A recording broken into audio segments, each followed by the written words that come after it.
All right, welcome to the first ATSFE example of play. Today we're going to go very briefly over direct fire and how to do a morale check. So basically shooting at someone, seeing what happens, how scared they get, if they want to continue or if they want to quit. So we have a German squad here who wishes to take an impulse to perform direct fire on this guy. It's just a guy who wants to shoot another guy. So we're going to mark him as fired. If you're old school, or if you're playing the physical game, you put on a counter, a fired counter on top of him, which is up here somewhere under info, whatever, you can figure that out. But we're going to take advantage of Vassal and put the little overlay on much neater. So to do the fire, we're going to say we're shooting at this guy, as mentioned. We're going to check the range. You can see the little number here in the middle, the 4, that's his range. So it's 1, 2, 3 within his 4 range, so he gets his full gunfire factors. His gunfire factors are right here, the first number on the counter, the 5. So you will look at your chart. There's no 5 column, so you look at the next number down that's the biggest but less than 5, which is a 4. So he will be firing on the 4 column. Now, normally we look for modifiers. There aren't going to be any modifiers. There's no obscuring terrain here. He's not in any cover. He's just in a clear hex. So it'll just be a straight shot on the 4 column.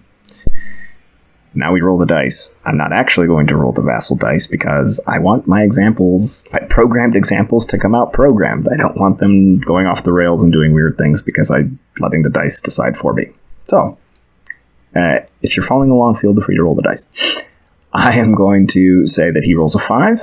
So 5 on the 4 GF column is a C1. We will go up to this guy and mark him with a casualty. Control C.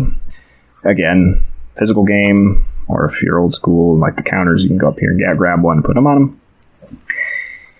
So he has taken a casualty. Now we will go through a morale check. We have to decide if we're going to put on a brave face or if he's going to collapse in a heap and cry. So he's going to roll against his morale, which is printed as a 6.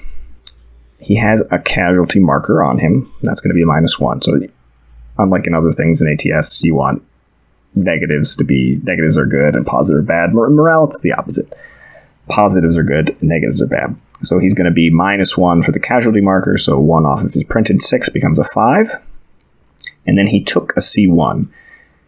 Any unit in the stack, in this case just this guy, takes as a penalty to the morale check the C number. So if it's a C3, it'd be a -3. In this case, it's a 1, so just a -1. So -1 for the C1, -1 for the casualty marker. His morale is a 4.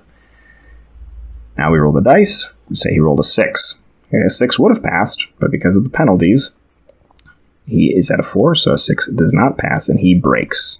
Again, there's a marker in the physical game, or up here. Control B. And this guy is broken. And that is direct fire, casualties, and morale.